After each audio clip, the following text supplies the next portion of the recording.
안녕하세요. 저는 경기도에 살고 있는 68살 주부입니다. 이 나이쯤 되면 아들, 딸 시집 장가 보내고 잘 살 줄 알았는데 제 인생에 이런 일이 벌어질 줄은 생각도 못했습니다. 집안에 사람을 새로 들일 때는 신중해야 하는 법이라고 했죠. 20년 전 아들의 상견례를 위해 처음 며느리를 만났을 때부터 뭔가 불안한 구석이 있었습니다. 상견례 날 며느린 대뜸 예물로 3캐럿 다이아 반지와 명품 가방을 원하더군요. 그뿐만이 아니었어요. 결혼식 때도 며느린 무조건 비싸고 좋은 걸 원했습니다. 티아라와 목걸이, 팔찌 같은 것도 무조건 사야 한다며 아들을 쪼아댔죠. 그럼에도 며느리를 아들과 결혼시킨 것은 며느리가 집 장만할 때 비용의 절반을 부담하겠다고 했기 때문이었습니다. 그 정도 분담해주는 것을 보고 며느리가 능력이 있으니 모아놓은 돈이 많구나 싶었어요. 그리고 폐물이야 다 재산으로 남는 것이니 어떻게든 이해하려 노력했어요. 그때까지는 며느리가 그냥 씀씀이가 큰 사람이라고 생각했어요. 돈에 대한 욕심을 노골적으로 드러내는 것 또한 그 씀씀이 때문이라고 생각했는데 나중에서야 제가 얼마나 안일하게 생각했는지를 알게 됐죠. 아들 내외가 결혼하고 5년이 지났을 때 저는 남편 없이 지낸 지 2년쯤 되었을 거예요. 그 시기에 많이 적적하고 힘들기도 했는데 그때 임신 중이던 며느리가 저희 집에 자주 들락거렸습니다. 어머님, 민수 씨가 요즘 회사 일로 너무 바빠서 집에도 잘 못 들어와요. 제가 대신 어머님 반찬이라도 해드릴게요. 일주일에 2번씩 와도 될까요? 너무 고맙고 기뻤습니다. 늙은이 집에 놀러와 주는 것도 고맙고 제 처지를 생각해준 마음이 너무도 기특해 더 뭉클했죠. 임신 중이니 와보지 않아도 된다고 했는데도 며느린 한사코 도와드리겠다며 저희 집을 오더군요. 그래서 더 잘해주려 노력했습니다. 그런데 며느리는 반찬을 해주는 것보다 집안을 둘러보는 데 더 관심이 있어 보였어요. 어머님, 이 서랍장 정리 좀 도와드릴까요? 화장대 청소도 해드릴게요. 하면서 제 물건들을 자꾸 만지는 것 같더라고요. 하루는 제가 목욕을 끝내고 로션이 없어서 급히 나오다가 며느리가 제 보석함을 열어보고 있는 걸 발견했습니다. 얘 뭐하니? 며느린 놀란 표정도 없이 태연하게 말하더군요. 아, 어머님의 액세서리 정리해드리려고요. 근데 제가 청소하다가 화장대 서랍에서 예쁜 팔찌를 봤는데 어머님 팔찌 맞아요? 젊은 사람이 낄 것처럼 생겼던데. 딸도 없는데 며느리 주실 생각은 없으세요? 안 돼. 그건 네 시아버지 유품이야. 죽기 전에 주신 거라서 주긴 곤란하구나. 차라리 다른 걸 가져가는 건 어떠니? 저의 말에 며느리의 표정이 싸늘하게 변했습니다. 그 표정을 보고 순간 오싹했습니다. 다른 물건들이었다면 줬을지도 몰라요. 딸도 없는 데다 집에까지 와서 청소해주고 밥해주는 며느리한테 그거 하나 못 줄까요? 하지만 그 물건은 정말 소중하고 뜻깊은 물건이었어요. 그건 남편이 죽기 전 결혼 기념일에 남편이 제게 선물해준 장신구였으니까요. 시집와서 고생 많이 했다고 호강시켜주지도 못하고 병든 사람 수발만 시켜 미안하다며 사준 것이었죠. 나이 들어 보이는 것도 싫고 유행 타는 것도 싫어서 가장 기본형으로 만든 여성용 팔찌였는데 젊은 사람들이 하는 것처럼 영문 이름과 결혼 기념일도 새겼어요. 그래도 다른 사람들과 똑같은 건 싫어서 고리 부분 디자인을 좀 다르게 했던 특별한 팔찌였죠. 너무 소중한 것이라 완곡히 거절했을 뿐인데 며느린 정색을 하며 기분 나쁘다는 티를 팍팍 내면서 돌아갔습니다. 그 뒤로 며느리가 몇 번 집에 들렀지만 팔찌 이야기는 꺼내지도 않았기에 저도 일부러 아무 말하지 않았어요. 혹시라도 며느리 눈에 띄기라도 하면 며느리가 또 달라고 조를까봐 겁이 났거든요. 그런데 동창의 날을 하루 앞두고 그 팔찌를 찾는데 보이지 않는 겁니다. 아무리 생각해도 며느리가 한 짓 같았습니다. 제 집에 다른 사람이 올 일도 없었고 며느리만 다녀갔으니 아무리 생각해도 의심이 계속 그쪽으로 가더군요. 찝찝한 마음으로 향한 모임 장소는 아들 내외가 사는 곳과 가까운 찻집으로 꽤 유명한 곳인 듯 했습니다. 사람이 많이 있었거든요. 정수가 요즘 어떻게 지내? 혼자 지내기만이 척척하지? 그럭저럭 지내. 아들이 자주 와서 봐주니까 괜찮아. 그럼 다행이네. 아참, 며느리는 어때? 제가 대답하려던 바로 그때였습니다. 갑자기 익숙한 목소리가 뒤에서 들려왔어요. 어머님, 여기서 뭐 하세요? 돌아보니 며느리였습니다. 며느리는 임신 7개월로 배가 볼록한 몸이었는데 명품 가방을 들고 화려한 원피스를 입은 모습이었죠. 아, 동창 모임이 있어서. 너는 여기 웬일이니? 저도 친구들 만나러 왔어요. 여기서 뵙게 될 줄은 몰랐어요. 어디 불편한 곳은 없으시죠? 며느리가 인사를 하며 손을 들어 올리는 순간 제 시선은 며느리의 얼굴이 아닌 다른 곳에서 멈췄습니다. 며느리가 옷소매를 걷어 올리면서 드러난 손목에 제 눈에 익은 금팔찌가 있었던 겁니다. 아무리 봐도 제 것처럼 보였어요. 저는 혹시나 하는 마음으로 며느리에게 조심스럽게 물었습니다. 수연아, 그거 혹시 내 팔찌 아니니? 제가 떨리는 목소리로 물었습니다. 순간 카페 안의 공기가 얼어붙는 것 같았어요. 며느리의 얼굴색이 확 변했습니다. 무슨 소리세요? 제가 산 거예요. 어머님, 지금 며느리 도둑으로 모는 거예요? 며느리의 목소리가 점점 커지면서 주변 사람들의 시선이 우리에게 쏠렸습니다. 동창들도 놀란 표정으로 저희를 바라봤죠. 수연아, 흥분하지 말고 들어봐. 그 팔찌가 너무 눈에 익어서 그래. 그 팔찌 안쪽을 한번 봐줄래? 우리 결혼 기념일인 5월 15일이 새겨져 있지 않니? 그리고 네 시아버지랑 내 영어 이름도. 어머님, 요즘 깜빡깜빡 하시더니 저한테 빌려주신 것도 기억 못하세요? 지난달에 어머님이 직접 빌려주셨잖아요. 임신 축하한다면서요. 아니, 이거 치매 초기 증상 아니에요? 병원 가보셔야 할 것 같은데. 뭐라고? 내가 언제 빌려줬다는 거니? 수연아, 거짓말 하지 마. 거짓말이라뇨. 여러분, 보세요. 시어머님이 임신한 며느리를 도둑으로 몰고 있어요. 제가 얼마나 억울한지 아세요? 이런 시어머님 밑에서 어떻게 아이를 낳고 키우라는 거예요? 제가 아버님 돌아가시고 어머님을 얼마나 지극정성으로 모셨는데. 며느리가 갑자기 눈물까지 흘리며 연기를 시작했습니다. 배를 감싸 안으며 비틀거리는 신용까지 했죠. 스트레스 받아서 배가 아파요. 잠시만요. 동창들이 수근거리기 시작했습니다. 정숙이가 요즘 좀 깜빡한다더니 진짠가 봐. 며느리한테 빌려준 걸 잊었나 보네. 얘 임신한 며느리한테 너무한 거 아니야? 애 떨어지면 어떡해? 한 친구가 며느리를 부축하며 말했어요. 괜찮아요? 앉아서 좀 쉬세요. 며느리의 행동은 어딘가 수상했습니다. 자기 것이 맞다면 팔찌를 벗어서 안쪽을 보여주면 될 일이잖아요.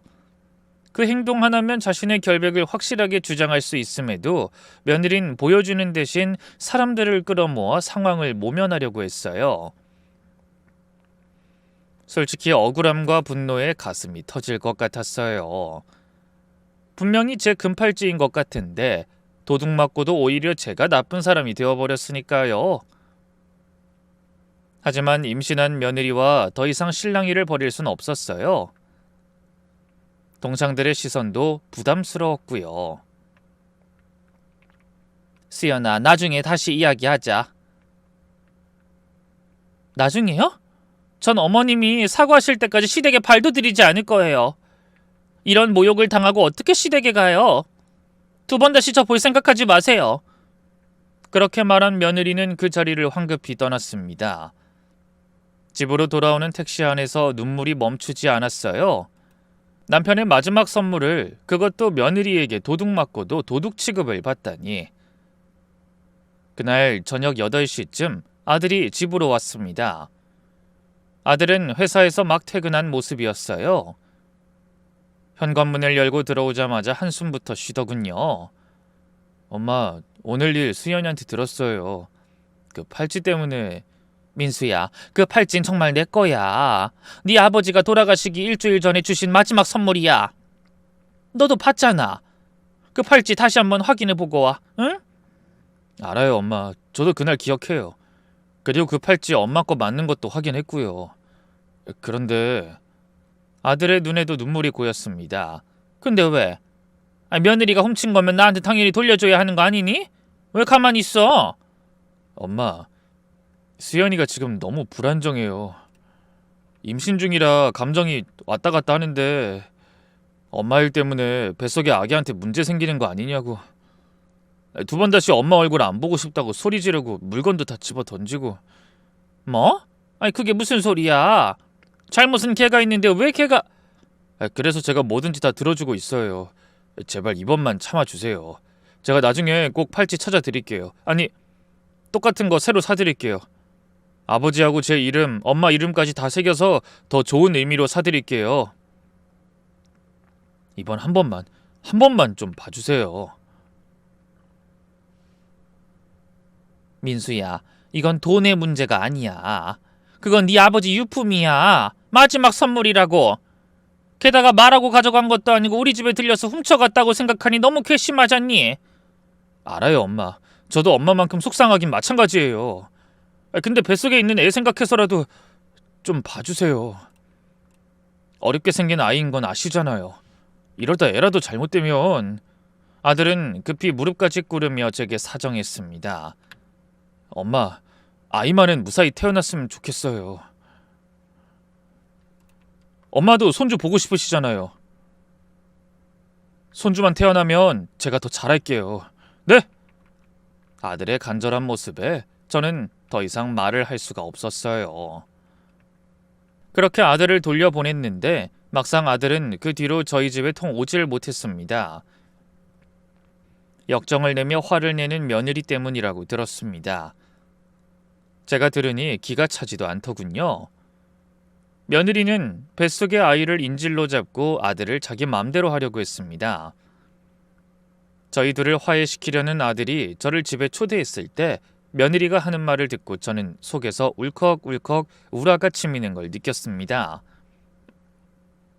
저를 앞에다 두고 며느린 저를 없는 사람처럼 취급하며 아들을 아주 잡더군요. 여보, 어머님이 동창들 앞에서 날 도둑 취급했어. 내가 얼마나 수치스러웠는지 알아? 임신한 며느리한테 어떻게 그럴 수가 있어? 거기다 치매 환자 취급까지 받았어. 나한테 빌려주고서는 안 빌려줬다고 딱 잡아떼는 거 자기도 봤어야 해. 그런 나보고 어머님하고 겸상을 하라고? 하지만 여보, 그 팔찌는 정말 엄마가 소중하게 여기는 거라서 빌려주지도 않으셨을 거야. 뭐? 당신도 나를 도둑으로 보는 거야? 내가 그렇게 싸구려 같은 사람으로 보여? 좋아, 그럼 이혼해. 그리고 이혼하면 2번 다시 우리 아이 볼 생각하지 말고. 여보, 왜 자꾸 그런 말을 해? 뱃속에 아이한테 안 좋아. 제발 진정 좀 해. 그럼 이렇게 평생 엄마 얼굴 안 보고 살라는 거야? 그러니까 선택하라고. 난 앞으로 시댁엔 절대 안 갈 거야. 시어머니가 며느리를 도둑으로 보는 정신나간 집안에서 어떻게 아이를 키워? 당신 엄마야 나야. 당신 엄마 선택하면 우리는 무조건 이혼이야. 두 사람의 대화를 들으니 우라가 치밀었지만 아무 대꾸도 하지 않고 그 자리를 박차고 나와 제 집으로 돌아갔습니다. 아들이 절 따라오려고 했지만 전 한마디만 했습니다. 뱃속의 아이를 먼저 생각하라고요. 며느리가 마음에 안 들어도 뱃속의 아이는 우리 아들의 아이일 테니까요. 둘만 잘 살면 되겠지 싶어 제가 놓기로 했습니다. 그 이후로 명절에도 제사에도 며느린 얼굴을 비치지 않았습니다. 손주가 태어났을 때도 마찬가지였죠. 저는 첫 손녀 지민이가 태어났다는 소식을 아들의 전화로만 들어야 했어요. 엄마, 딸이에요. 정말 예뻐요. 보러 가도 되니? 죄송해요, 엄마. 수연이가 절대 안 된다고. 그럼 네가 몰래 애만 데리고 와서 보여주고 가.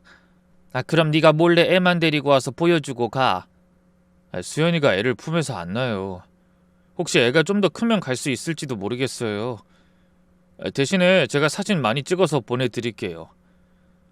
3년 후 둘째 준호가 태어났을 때도 똑같았습니다.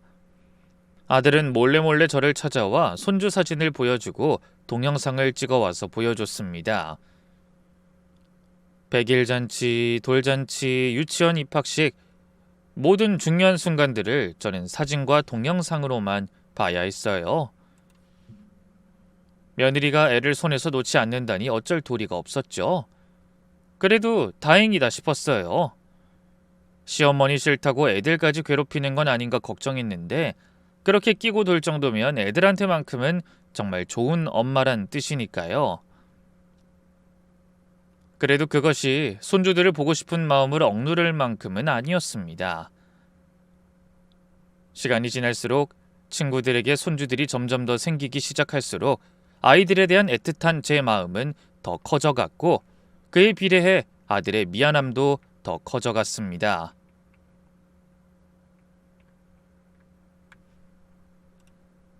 엄마, 지민이가 할머니라는 말을 배웠어요. 준호는 이제 걸음마 시작했고요. 애들이 진짜 잘 크고 있어요. 보고 싶구나. 언제쯤 볼 수 있을까? 내가 죽기 전엔 볼 수 있겠니? 제가 체념하듯 말하자 아들이 면목 없는 얼굴로 말하더군요. 조금만 더 참아주세요. 제가 꼭 화해시켜 드릴게요. 아직까지 수연이가 고집을 부리네요. 매번 아들은 그렇게 말했지만 10년이라는 세월이 흘러도 아무것도 변하지 않았습니다. 그 사이 저는 점점 나이가 들어갔고 혼자 지내는 시간이 많아졌습니다. 명절 때마다 조용한 집안이 더욱 쓸쓸하게 느껴졌죠. 이웃들이 손주 자랑을 할 때마다 저는 그저 쓴웃음만 지을 수밖에 없었어요. 그러던 올해 3월, 제 생일을 일주일 앞둔 월요일 오후 3시였습니다. 낮잠을 자다가 전화벨 소리에 잠이 깼어요. 휴대폰을 보니 놀랍게도 며느리라고 떠 있더군요. 10년 만에 처음으로 며느리가 제게 전화를 한 겁니다. 떨리는 손으로 전화를 받았습니다. 여보세요? 어머님, 저 수연이에요. 목소리가 10년 전과는 많이 달라져 있었어요. 더 차분해진 것 같기도 하고 뭔가 꾸민 것 같은 느낌도 들었습니다. 아, 그래. 무슨 일이니? 제 목소리는 맞지 않게 덜덜 떨리고 있었습니다. 어머님, 그동안 제가 너무 철이 없었죠? 10년이나 연락도 안 드리고 정말 죄송해요. 갑작스러운 사과에 당황스러웠습니다. 10년 동안 한 번도 연락이 없던 며느리가 왜 갑자기? 그래, 뭐 이제라도 연락해줘서 고맙구나. 어머님, 다름이 아니라 이번 어머님 생신날 제가 직접 밥상 차려드리고 싶은데 허락해 주실 수 있으세요? 순간 의심이 들었습니다. 하지만 한편으론 손주들을 볼 수 있다는 기대감도 들었죠. 글쎄, 갑자기 왜? 어머님, 아이들이 이제 많이 컸어요. 진민이가 중학교 2학년, 준호가 초등학교 5학년이 됐는데 할머니가 보고 싶다고 자꾸 물어봐요. 정말? 애들이 날 보고 싶어 한다고? 네, 특히 진민이가 학교에서 가족 소개 숙제가 있었는데 할머니 얘기 쓰고 싶다고 하더라고요. 근데 한 번도 만난 적이 없어서. 가슴이 먹먹해졌습니다. 한 번도 보지 못한 손주들이 저를 기억하고 있다니. 그래, 애들도 데려올 거니? 당연하죠. 애들도 할머니 뵙고 싶다고 난리예요. 지민이는 할머니께 직접 그린 그림도 준비했어요. 그림을? 네. 사진으로만 봤는데도 할머니 얼굴을 그렸대요. 준호는 할머니께 드릴 편지를 쓰고 있어요. 눈물이 날 것 같았습니다. 얼굴도 모르는 할머니를 그리워하는 손주들을 생각하니 제가 이렇게 손 놓고만 있으면 안 될 것 같았죠. 그래서 얼른 며느리의 제안을 수락했습니다. 그래, 그럼 언제 올 거니? 생신날 아침 일찍 가서 제가 직접 상 차려 드릴게요. 어머님이 좋아하시는 갈비찜이랑 잡채도 만들고 특별히 보양식으로 삼계탕도 끓여 드릴게요. 아이, 그렇게까진 안 해도. 아니에요, 어머님. 10년 동안 못 해드린 게 너무 많아요. 이번 기회에 정말 잘해드리고 싶어요. 그리고 그때 일도 사과드리고 싶어요. 그때 일이라 금팔찌 사건을 떠올릴 수밖에 없었습니다. 그 일 이후로 며느리와 틀어졌으니까요. 수야, 나 혹시 어머님 생신날 직접 뵙고 말씀드릴게요. 정말 죄송해요. 저는 돌려받지 못한 금팔찌의 행방에 대해 물으려고 했지만 며느리가 급한 듯 전화를 끊어버리고 말았습니다. 솔직히 전화를 끊고 나서도 믿기지 않았습니다. 그 기가 센 며느리가 저한테 먼저 사과를 하다니 이게 무슨 일인가 싶었어요. 의심이 갈 만도 했지만 제 머릿속에는 두 손주들 생각으로 더 꽉 차서 더 이상 의심을 할 수도 없었습니다. 손주들을 만날 생각에 설레는 마음을 감출 수 없었어요. 14살 지민이, 11살 준호, 사진으로만 봤던 아이들을 드디어 직접 만날 수 있다니. 생일 일주일 전부터 저는 집 청소를 시작했습니다. 손주들이 뭘 좋아할까? 요즘 애들 좋아하는 것도 모르니. 마트에 가서 아이들이 좋아할 만한 과자며 음료수를 잔뜩 샀습니다. 큰 방은 지민이 방으로, 작은 방은 준호 방으로 꾸며놨죠. 인형도 사고 책도 샀습니다. 남편이 죽고 방 3개짜리 집에 혼자 사느라 공간도 많이 남았는데 이참에 놀러올 아이들을 위한 공간도 마련해주고 싶었어요. 지민이는 중학생이니까 이런 책 좋아하겠지? 준호는 아직 어리니까 만화책도 괜찮을까? 이웃집 김씨 아주머니가 물었어요. 정숙씨, 뭘 그렇게 많이 사요? 아이, 손주들이 온대요. 10년 만에 처음 보는 거예요. 제가 싱긋 웃으며 말하자 이웃집 아주머니가 눈을 동그랗게 뜨더군요. 손주들 이야기를 처음 꺼내는 거였거든요. 어머, 그래요? 그동안 왜 못 봤어요?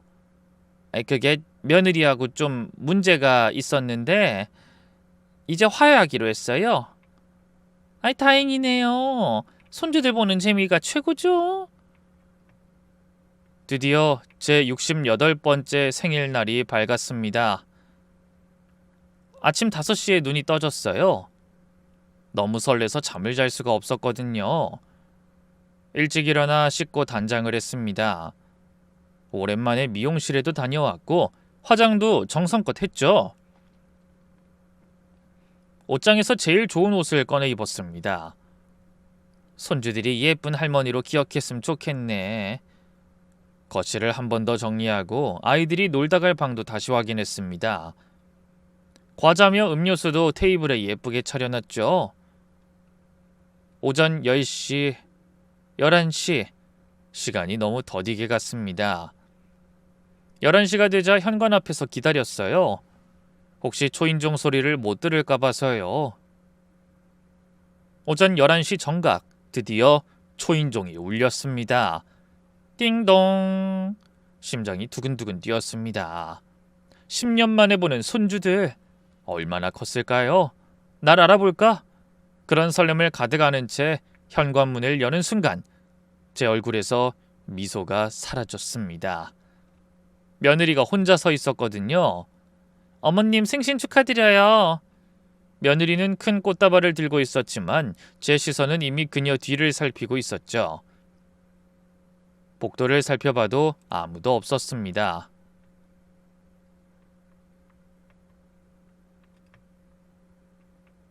고맙구나. 근데 애들은? 민수는? 지민이하고 준호는 어딨니? 며느리가 생긋 웃으며 말했습니다. 아, 그게 민수 씨는 아침에 친정엄마가 갑자기 연락을 해서요. 그쪽으로 가고 있어요. 사부인이? 네, 몇 년 만에 연락이 왔다고 하니까 뭔가 급한 일인가 싶어서 먼저 가보라고 했어요. 돈 문제로 좀 어려움이 있으신 것 같아요. 뭔가 이상했습니다. 아들이 장모와 그렇게 친한 사이도 아닌데. 그럼 애들은? 지민이하고 준호는? 애들은 오늘따라 학원에서 특별 보충 수업을 한다고 해서요. 지민이는 수학 경시대회 준비, 준호는 영어 스피치 대회 준비가 있대요.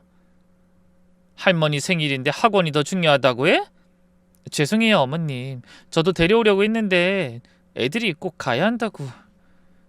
대신 제가 정성껏 상 차려드릴게요. 저는 속으로 생각했습니다. 며느리가 보통 내기도 아니고 이렇게 기가 센 아이인데 손주들이 엄마 말을 안 듣고 자기들 하고 싶은 대로 했을까 하고요. 분명히 아이들을 휘어잡고 살 거라 생각했는데 의심스러웠지만 겉으론 아무렇지 않은 척 했어요. 며느리와 화해만 할 수 있으면 다음에도 얼마든지 손주들을 볼 수 있을 거라는 기대 때문이었습니다. 아이, 그래, 뭐 어쩔 수 없지. 들어오렴. 며느린 들어오다 말고 잠시 멈칫하더니 핸드백 안에 있던 핸드폰을 꺼내 확인하더니 얼른 전화를 꺼버리곤 안으로 들어왔습니다. 이상하다 싶어서 물어봤죠. 연락 온 거 아니니? 전화 받아도 되는데. 아니요, 아무것도 아니에요. 스팸이에요. 광고요. 그렇게 말하며 웃기에 별거 아닌 거라고 생각했어요. 며느리가 들고 온 장바구니를 보니 정말 많은 식재료가 들어있었습니다. 최고급 한우, 전복, 새우, 각종 버섯, 인삼. 아유, 이렇게 많이 준비했니? 어머님 생신인데 당연하죠. 오늘 제가 요리 실력 제대로 보여드릴게요. 며느리가 부엌으로 들어가는 도중에도 계속 핸드백 속에 전화기 진동이 계속 울렸습니다. 그런데 며느리는 아예 신경 안 쓰는 척하며 계속 전화를 끊더군요. 이상하다 싶었지만 제가 신경 쓸 일이 아니라고 생각했어요. 며느린 부엌으로 들어가 바로 요리를 시작했습니다. 저는 거실 소파에 앉아 TV를 켰지만 마음은 온통 손주들 생각뿐이었어요. 그리고 며느리를 향한 의심도 가라앉았습니다. 저렇게 준비를 많이 해온 걸 보면 정말로 저와 화해를 하고 싶은가 보다 싶었거든요. 그 뒤로 30분쯤 지났을까요? 칼질 소리, 기름에 볶는 소리, 끓는 소리. 며느린 정말 열심히 요리를 하는 것 같았어요. 그때 갑자기 며느리가 당황한 목소리로 저를 불렀습니다. 어머님, 큰일 났어요. 왜, 무슨 일이니? 부엌으로 가보니 며느리가 빈 식용유통을 들고 있었습니다. 식용유가 다 떨어졌네요. 전을 부쳐야 하는데. 그래? 그거 이상하네. 분명히 어제 저녁에 계란 프라이 해먹을 때도 반은 남아 있었는데. 제가 금방 사올게요. 아니야, 내가 다녀올게. 앞마트에 5분이면 갔다 오니까. 너는 다른 요리 준비하고 있어. 어머님이 직접 가시게요? 제가 괜찮아. 운동도 할 겸 다녀올게. 생일이라고 하루 종일 집에만 있을 순 없잖아. 저는 지갑을 들고 집을 나섰습니다. 분명히 어제 식용유가 반은 있었는데 내가 잘못 본 건가? 아니면 밤에 몽유병이라도 있나? 계산을 하고 집으로 돌아오는데 15분쯤 걸렸을까요? 현관문을 열고 들어서니 며느린 부엌에서 열심히 요리를 하고 있었습니다. 근데 뭔가 이상한 기분이 들었어요. 집안의 공기가 달라진 것 같았달까요? 어머님, 다녀오셨어요? 고생하셨어요. 여기 식용유. 제가 거실을 지나 방으로 들어가려는데 이상한 걸 발견했습니다. 제 방문이 살짝 열려 있었거든요. 조심스럽게 방에 들어가 보니 여러 가지가 미묘하게 바뀌어 있었습니다. 서랍이 완전히 닫히지 않고 좀 열려 있었고 화장대 위에 물건들 위치가 조금씩 달라져 있었어요. 특히 제가 항상 보석함을 두는 자리가 있는데 보석함이 그 옆쪽으로 옮겨져 있었죠. 침대 옆 협탁 서랍도 살짝 열려 있었는데 거기엔 통장이랑 중요 서류들을 보관하고 있었거든요. 며느리가 또 내 방을 뒤진 건가? 그렇게 생각하니 온몸에 소름이 돋았습니다. 왜? 무엇을 찾으려고? 설마 또 돈이 필요한 건가? 하지만 확실한 증거도 없는데 따질 수도 없었어요.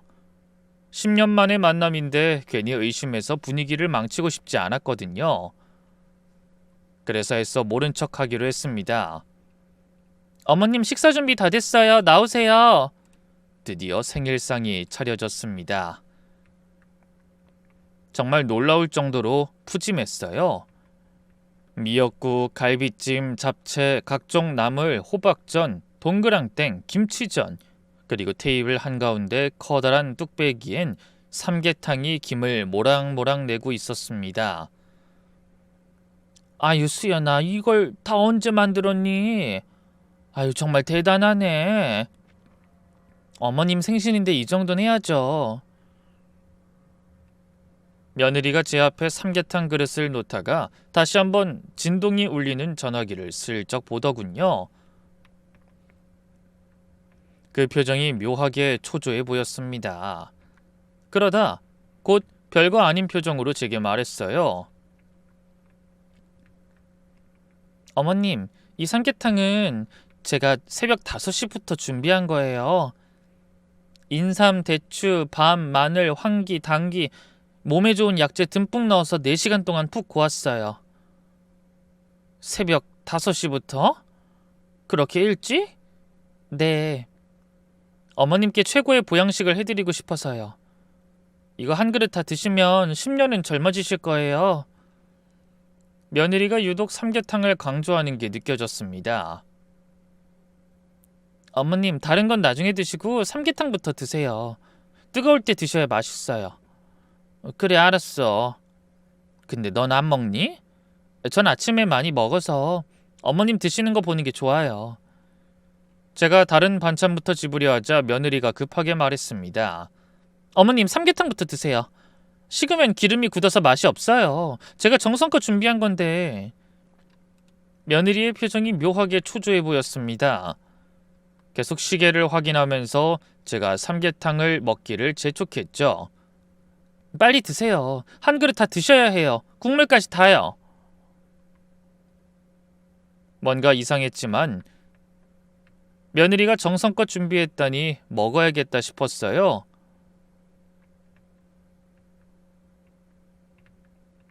숟가락을 들어 삼계탕 국물을 뜨려는 순간 핸드폰이 요란하게 울렸습니다. 따르릉 따르릉. 발신자를 보니 민수였습니다. 며느리의 표정이 순간 굳어지는 게 보였어요. 잠깐만, 민수 전화네. 나중에 받으세요. 식사 중인데. 하지만 전 이미 전화를 받았습니다. 여보세요? 엄마 지금 어디에요? 혹시 수연이 벌써 도착했어요? 아들의 목소리가 떨리고 있었습니다. 아니, 떨림을 넘어 공포에 질려 있는 것 같았어요. 수연이가 생일상 차리러 왔는데 넌 처갓댁 아니니? 엄마, 그 음식 절대 먹지 마. 지금 당장 숟가락 내려놔요. 뭐? 민수야, 갑자기 왜 그래? 제가 전화통화를 하는 동안 며느린 절 뚫어지게 쳐다보고 있었습니다. 그 눈빛이 독사처럼 차갑고 날카로웠어요. 엄마, 듣기만 해요. 수연이가 나를 일부러 처가해 보낸 것 같아요. 장모님은 연락한 적도 없대요. 완전히 속은 거예요. 어제 엄마 생신에 간다고 해서 저랑 애들이 엄청 기뻐했는데 아침에 애들도 다 학원 보내버리고 저까지 멀리 보내는 게 이상했는데. 뭐라고? 지금 제가 가고 있는데 이 차 안에 수연이가 어제 처방받은 약봉투가 있어요. 근데 약봉투 안에 있어야 할 약은 없고 일주일치 약이 죄다 뜯겨져 있어요. 하루 만에 그 약을 다 먹을 일은 없고 이걸 다 뜯어서 지금 엄마한테 밥 해주러 갔다는 얘긴데 제 손에 들려있던 숟가락이 그대로 떨어졌습니다. 탕! 새 숟가락이 그릇에 부딪히는 소리가 크게 울렸습니다. 그리고 차 안에 있던 노트북 검색 기록도 방금 확인했어요. 변비약 대량 복용하면 어떻게 되나? 변비약 몇 알 먹으면 화장실에 몇 시간, 음식에 타도 티 안 나는 약, 노인 설사로 인한 탈수 증상, 어젯밤에 이런 것들을 검색했어요. 심장이 멎는 것 같았습니다. 제가 천천히 며느리를 바라봤습니다. 며느리의 표정이 이제는 완전히 달라져 있었어요. 아까까지의 친절한 미소는 온데간데 없고 차갑고 계산적인 표정만 남아있었죠. 엄마, 지금 당장 거기서 나와. 위험해요. 뭐 때문인진 모르겠지만 수연이가 엄마한테 이상한 짓을 하려는 것 같아요. 민수야. 엄마 제발 지금 당장 나오세요. 전화를 끊고 며느리를 똑바로 쳐다봤습니다. 이제는 숨길 필요가 없었어요. 수연아, 이 음식에 뭘 넣은 거니? 며느리가 처음에는 놀란 표정을 지으며 연기를 했습니다. 무슨 소리세요? 뭘 넣다뇨? 전 아무것도 안 넣었어요. 어머님, 또 저 의심하시는 거예요? 그럼 네가 먼저 먹어봐라. 네가 계속 꺼내던 이 삼계탕. 제가 그릇을 며느리 쪽으로 들이밀자 며느리의 얼굴이 붉어졌습니다. 왜 그래? 못 먹겠어? 이상하네. 네 말론 몸에 좋다면서. 저는 아침에 많이 먹어서. 거짓말 그만해! 네가 그 안에 약 타서 못 먹는 거잖아! 더 이상 숨길 수 없다는 걸 안 며느리가 갑자기 태도를 바꿨습니다. 본색을 완전히 드러낸 거죠. 그래요, 맞아요. 변비약 탔어요. 그래서 어쩔 건데요? 무슨 문제라도 있어요? 제가 죽는 약이라도 탔어요? 꼴랑 변비약 탔다고 사람을 범죄자 취급해요? 뭐?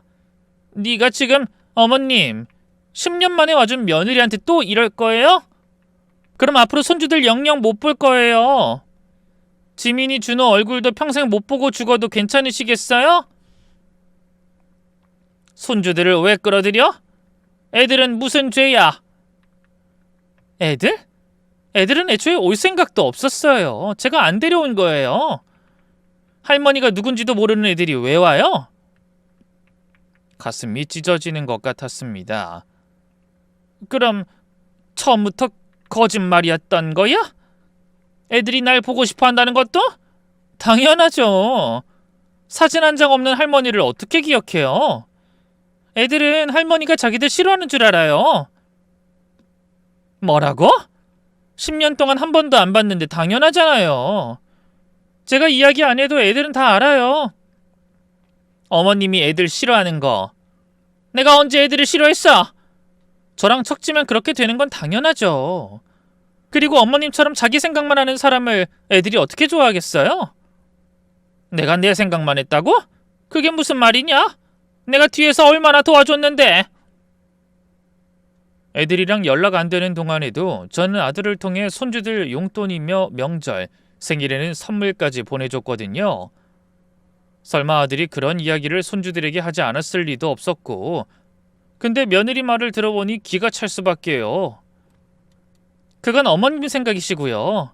지금도 보세요. 어머님 혼자 그 넓은 집에서 그 많은 재산 갖고 계실 필요 있어요? 5억이 넘는 재산을 혼자 다 쓸 거예요? 이제 좀 나눠주실 때도 됐잖아요. 이제 모든 게 명확해졌습니다. 며느리의 목적은 처음부터 돈이었던 거죠. 남편이 죽으면서 남겨준 유산, 살고 있는 집, 이런 것들이 탐났던 거예요. 그래서 날 해치려고 한 거야? 변비약 먹여서? 내가 배탈 나면 어떻게 하려고? 해치다뇨. 그냥 화장실에 좀 오래 계시게 하려던 것뿐이에요. 그 사이에 필요한 서류 좀 처리하고 도장 찍고 송금 좀 하면 깔끔하잖아요. 이 나쁜 년. 어떻게 그런 생각을... 제가 소리를 지르자 며느리도 같이 소리를 질렀습니다. 나쁜 년? 제가 왜 나쁜 년이에요? 어머님이 더 나쁜 년이죠? 며느리 도둑 취급하고 10년 동안 우리 가족을 외면하고. 그건 네가 먼저. 됐어요. 어차피 이제 늦었어요. 그 음식 안 먹으셨으니 다른 방법 찾을 수밖에요. 민수 씨하고 이혼하고 애들 데리고 미국 갈 거예요. 그럼 어머님은 영영 손주 못 봐요. 평생 늙어 죽을 때까지 외롭게 사셔야 돼요. 그러니까 그 전에 재산만 좀 나눠주면 애들 보게 해준다니까요. 더 이상 들을 필요가 없었습니다. 저는 재빨리 일어나 현관으로 뛰었습니다. 어디 가요? 도망갈 데 없어요. 며느리가 제 팔을 잡으려 했지만 저는 있는 힘껏 뿌리쳤어요. 비켜, 이 악마 같은 년아! 현관문을 열려는데 며느리가 뒤에서 제 옷깃을 강하게 잡아당겼습니다.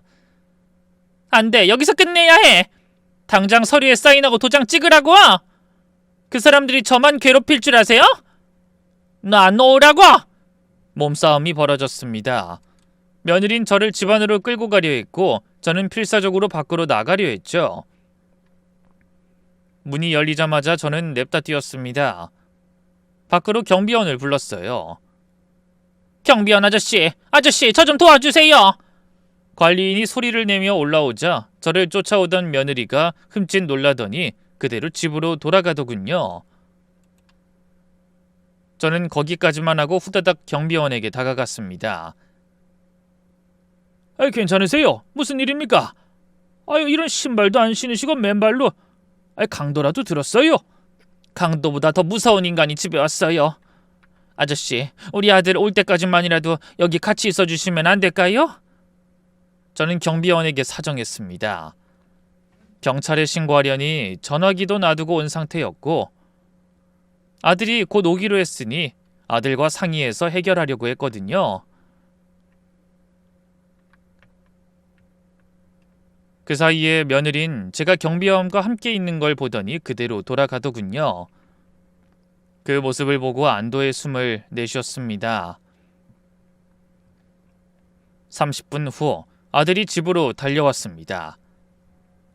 얼마나 급하게 왔으면 애가 식은땀으로 온 얼굴이 가득했을 정도였어요. 엄마 괜찮으세요? 다치신 데는 없으세요? 괜찮아. 근데 민수야, 정말 미안해. 엄마가 왜 미안해요? 제가 미안하죠. 아내가 엄마를 미워한다는 건 알았지만 이런 정신 나간 짓을 할 정도로 미워할 줄은 몰랐어요. 그것도 모르고 오늘 엄마 생일에 애들이랑 다 같이 간다고 좋아했는데. 아들이 자책을 하며 저를 집으로 데리고 올라갔습니다. 며느린 이미 도망간 뒤였지만 그녀의 가방은 그대로 남아 있었어요. 저를 따라 나왔다가 도어락이 잠기면서 집으로 다시 못 들어간 모양이었어요. 엄마, 와이프 가방 안에 이런 게 있어요. 아들의 말에 저는 며느리의 가방 안에 든 물건을 보게 됐습니다. 충격적인 물건들이 나왔어요. 제 인감 도장, 통장 사본 여러 장, 인터넷 뱅킹 아이디와 비밀번호가 적힌 메모, 제 집 등기부 등본, 그리고 위임장이라고 쓰인 서류. 거기엔 제 서명을 흉내낸 연습 흔적이 수십 개나 있었습니다.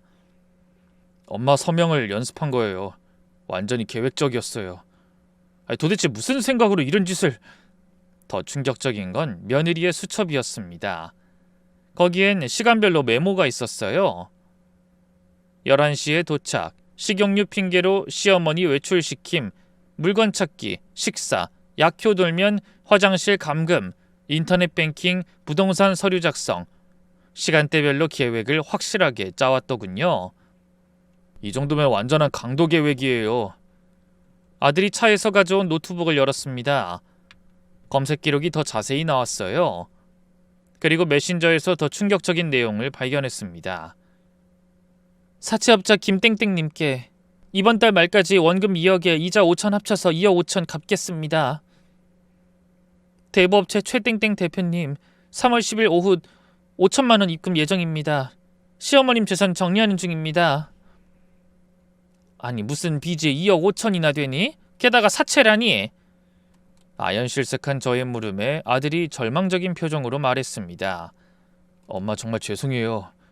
저도 며칠 전에 알게 된 건데 와이프가 도박을 하고 있었어요. 인터넷 도박이요. 저도 와이프를 어떻게 해야 할지 고민하고 있는 중에 이런 일이 생길 줄은. 민수야, 네 잘못 아니야. 이제 정말 어쩌죠? 와이프를 이대로 둘 순 없어요. 대체 어쩌자고 이런 짓을. 어떻게 애들 생각은 전혀 안 할 수가 있는 건지. 화내며 소리치는 아들을 보는 순간 제 머릿속에 번뜩 스치는 생각이 있었습니다. 민수야, 수연이 잡으려면 자백이 필요해. 증거는 많지만 직접적인 자백이 있어야 확실하지. 어떻게 해요, 엄마? 걔가 그렇게 쉽게 자백할 리 없어요. 내게 생각이 있어. 너만 잘 따라주면 돼. 저는 제 보석함을 열었습니다. 거기엔 남편이 살아생전 사준 금목걸이, 진주 목걸이, 에메랄드 반지가 있었죠. 그 외에도 제가 틈틈이 모아둔 금도 있었습니다. 저는 아들에게 계획을 설명했습니다. 넌 이제 수연이한테 가서 화해하는 척해. 그리고 이 폐물들 주면서 말하는 거야. 엄마가 울면서 매달리더라. 손주들만 보여주면 다 없던 일로 하고 용서해 주겠다고. 대신 이걸로 빚 갚도록 도와주신다고 했어. 이렇게 말이지. 갑자기 그게 무슨... 넌 여기서 있었던 일은 모르는 거고 알았더라도 며느리 편인 척하는 거야.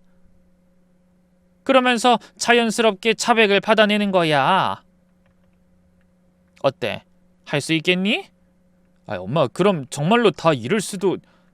당장 내일이라도 다 갖다 팔면 진짜 어떡해요? 괜찮아. 녹음기 몰래 숨겨서 가. 그리고 자연스럽게 오늘 일 물어봐. 도대체 어떻게 하려고 했냐고. 수연이는 분명 자랑하듯이 다 말할 거야. 아들은 망설였지만 결국 제 계획에 동의했습니다. 저와 함께 계획을 세운 뒤 아들은 집으로 돌아갔습니다. 저는 아들이 핸드폰으로 전화 연결을 해준 상황이라 모든 걸 전화기 너머로 듣고 있었어요. 여보, 나왔어. 당신이 여길 왜 와? 당신 뭐 알고서 어머님한테 전화한 거 아니었어? 그럼 모를 줄 알았어? 차 안에 그렇게 약봉지가 다 뜯겨져 있는데? 바로 어제 날짜로 처방받은 약을 하루 만에 어떻게 다 먹어? 분명히 어디 쓰려고 모은 거다 싶어서 전화한 거지. 당신이 미워하는 사람이 우리 엄마밖에 더 있어? 그래서 그거 따지러 왔어? 신고해. 증거 있으면 신고하라고. 꼴랑 변비약 하나로 사람 감옥에 쳐넣는 게 얼마나 힘든 일인지 모르지? 그러려고 온 거 아니니까 날 세우지 마. 엄마한테 들렸다 왔어. 엄마가 당신 용서하신대. 뭐? 그 노인네가? 왜? 날 용서할 이유가 없잖아. 그래. 근데 당신이랑 여기서 완전히 등 돌리고 돌아서면 애들 못 볼까봐 걱정하시더라고. 그것 때문에 용서하신다고 하셔서. 이것도 들고 왔어. 보석함을 여는 소리가 들렸습니다. 어머, 이거 진짜야? 에메랄드 반지 이거 3천만 원은 넘을 텐데? 게다가 금도 엄청 많네. 요즘 금값 엄청 올랐는데. 며느리의 목소리가 확 바뀌었습니다. 놀랄 만큼 기뻐하더군요. 제 화해 신청을 의심하지도 않는 것 같았어요. 어머님이 정말 이걸 주신다고? 네 빚 갚으라고. 그리고 화해하자고 하셔. 대신에 우리 애들 보게 해주는 조건으로. 이제야 정신 차렸네. 그래도 이 정도는 부족해. 2억 5천 빚에 이자까지 하면.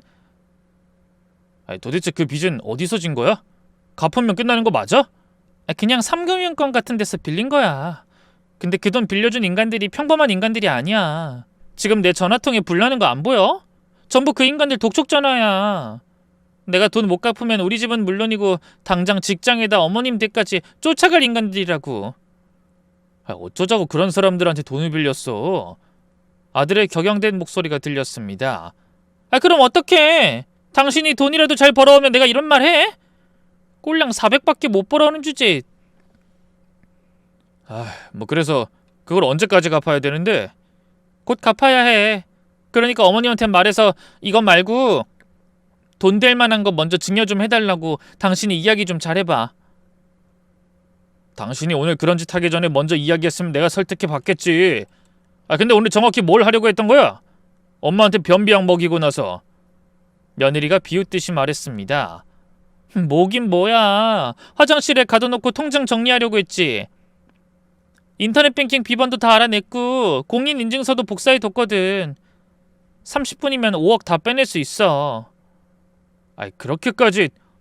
아들의 충격받은 얼굴이 선명히 그려지고 있었습니다. 전화기 너머로 듣는 음성이었지만 그만큼 놀란 모양이었습니다. 그렇게까지? 우리가 지금 얼마나 급한지 알아? 다음 주까지 못 갚으면 이 집 넘어가. 애들이 길거리에 나앉게 생겼는데 시어머니 눈치나 보고 있을 때야? 그리고 빚쟁이들이 여기까지 찾아와서 난리치면 우리 가족 진짜 끝나는 거야. 아들이 더 깊이 파고들었습니다. 그래도 엄마한테 그렇게까지 하는 건. 뭐가 문제야? 난 우리 엄마한테도 그랬는데. 순간 정적이 흘렀습니다. 저도 놀랐고 아들도 놀란 것 같았어요. 뭐라고? 몰랐구나. 우리 엄마 요양병원에 있잖아. 치매 걸려서 들어갔다고 했지? 그거 다 거짓말이었거든. 거짓말이라니. 며느리가 득이양양하게 말하더군요. 우리 엄마도 결혼 전에 내가 돈 좀 달랬더니 안 된다고 버티길래 할 수 없이 조치를 취한 거지.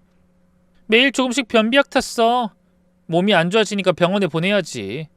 그때 병원 데려가서 치매 초기 증상이라고 진단받고 요양병원에 넣었지. 그게 어떻게 가능해? 돈이면 다 돼. 우리 엄마 집도 그렇게 해서 팔았어.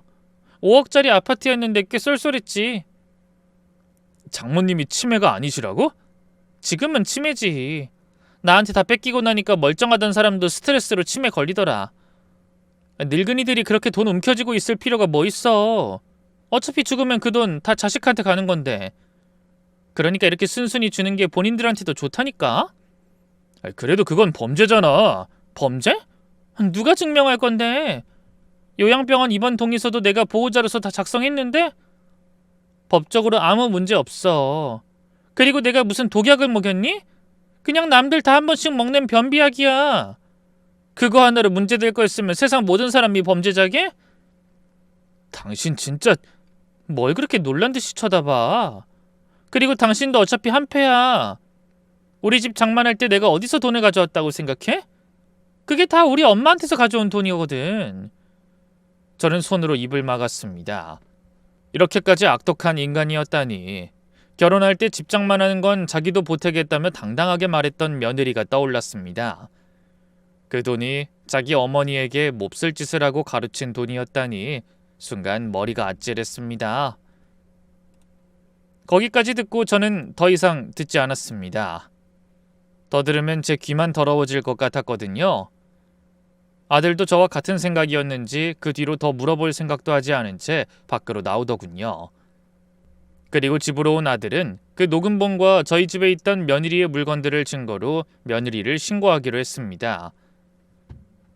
다음 날 오후 아들에게서 급하게 연락이 왔습니다. 엄마, 와이프가 사라졌어요. 근데 돈 될 만한 것도 다 두고 갔어요. 도망갔다면 다 들고 갔을 텐데. 정말로 다 두고 갔단 말이니? 돈이 급하다고 하지 않았어? 그렇긴 한데 어제 이야기하면서 사채업자들 이야기했거든요. 게다가 어제 저녁 내내 그 사람들이랑 통화하는 이야기를 들었어요. 와이프가 엄청 쩔쩔매더라고요. 설마 그 사람들이 찾아온 것일 수도 있으니 당분간 문단속 철저히 하고 계세요. 아시겠죠?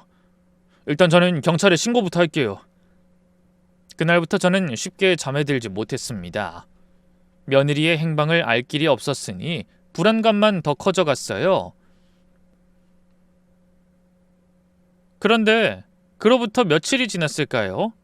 저녁 8시, 저는 TV를 보다가 현관 초인종 소리에 깜짝 놀랐습니다. 인터폰을 보니 믿을 수 없게도 며느리였습니다. 머리는 헝클어져 있고 얼굴엔 멍이 들어 있었죠. 어머님, 제발 문 좀 열어주세요. 뭐하러 왔어? 경찰 부를 거야. 부르세요. 제발 경찰 불러주세요. 저 좀 경찰서로 데려가 달라고요. 며느리의 목소리가 공포에 떨고 있었습니다.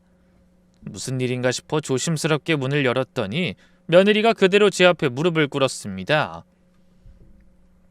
살려주세요, 어머님. 사채업자들이 저를 따라왔어요.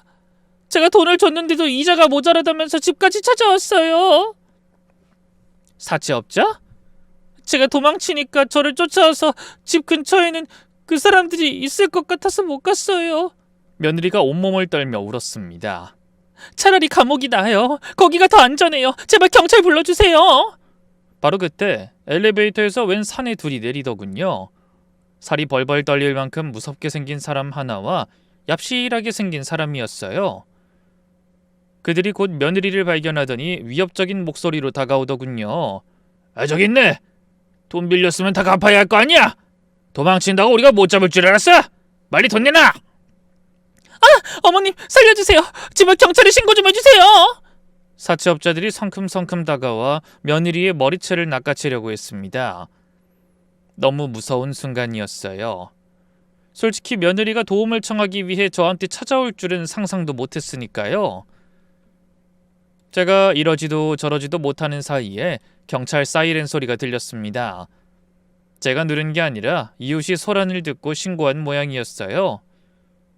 사채업자들은 욕을 하며 황급히 계단으로 도망쳤습니다. 살았다. 살았어. 며느리가 바닥에 주저앉아 울었습니다. 곧 경찰이 도착했고 며느리는 스스로 손목을 내밀었습니다. 저 좀 체포해주세요.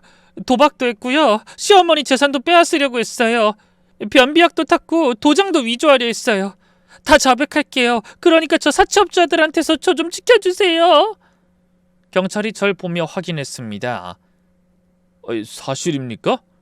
네, 저희도 며칠 전에 신고하려던 참이었어요. 아들이 녹음한 증거도 있습니다. 며느리 가방 속에 내용물도 그대로 있고요. 며느린 수갑을 찬 채 절 봤습니다. 고마움도 미움도 없고 그저 텅 빈 눈빛을 한 채로요. 아이러니하게도 자신이 미워했던 시어머니 집이 사채업자들로부터 도망칠 유일한 곳이었던 거죠. 그렇게 아들도 달려오고 우리가 내놓은 증거로 며느린 죗값을 받으러 구치소로 끌려 들어갔습니다. 결국 며느리가 저지른 일들은 범죄 정황이 명확하고 며느리도 부인하지 않았기에 혐의가 모조리 인정돼 구속됐습니다. 아들은 곧바로 이혼 소송을 진행했습니다. 재산 분할을 받으려고 했지만 며느리의 명의로 된 돈은 전혀 없었어요. 게다가 집 명의로 담보대출을 받는 바람에 집 앞으로도 대출이 있다는 사실을 알게 됐죠. 정말로 집안에 돈이 씨가 마른 거였죠. 아들은 절망에 휩싸였습니다. 완전 패닉 상태였어요. 집안에 멀쩡한 거라고는 없었으니까요. 위자료 청구를 하려고 해도 수연이에게 돈이 없어서 어떻게 하려나 싶은 찰나 며느리의 명품 가방과 옷, 신발 등이 제 눈에 띄었습니다. 민수야, 우선 저 명품부터 팔아보자. 저걸 팔면 재산 분할에 위자료도 조금 정도는 충당할 수 있을 거다. 그렇긴 한데 집 앞으로 빚이 너무 많이 남았어요. 팔아버려도 남는 돈은 조금뿐이고 이 상태로 애들은 어떻게 키우죠? 제가 아들의 손을 꼭 잡았습니다. 민수야, 뭘 걱정하니? 차라리 우리 집으로 와. 엄마, 이 넓은 집에 나 혼자 있기도 적적해. 너희가 와주면 오히려 내가 고맙지.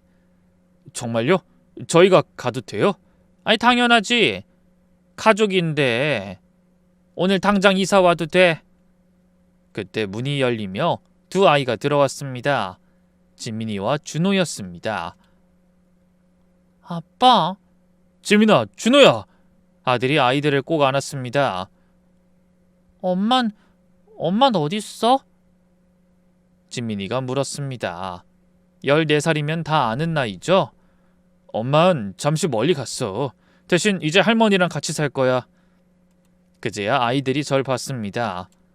처음 보는 할머니, 10년 만에 만나는 손주들. 할머니. 준호가 조심스럽게 다가왔습니다. 그래, 내가 너희 할머니야. 준호야, 지민아. 제가 팔을 벌리자 애들이 멈칫했습니다. 저는 그 이유를 알 것 같았어요. 며느리가 애들에게 할머니가 널 싫어한다고 거짓말한 것 때문이었죠.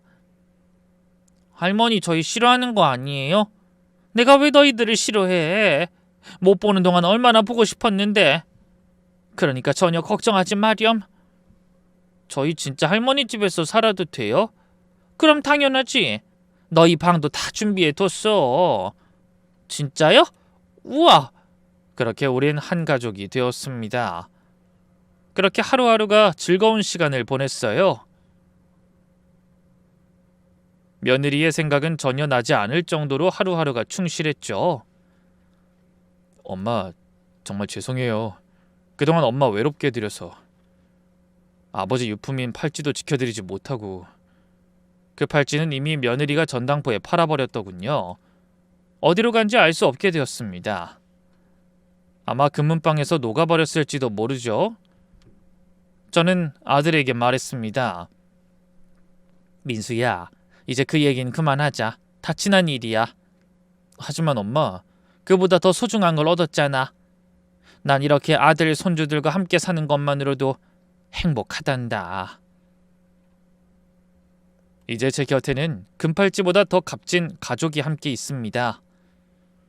제 글을 읽는 여러분도 가족과 함께 행복한 시간 보내시길 진심으로 바랍니다. 감사합니다.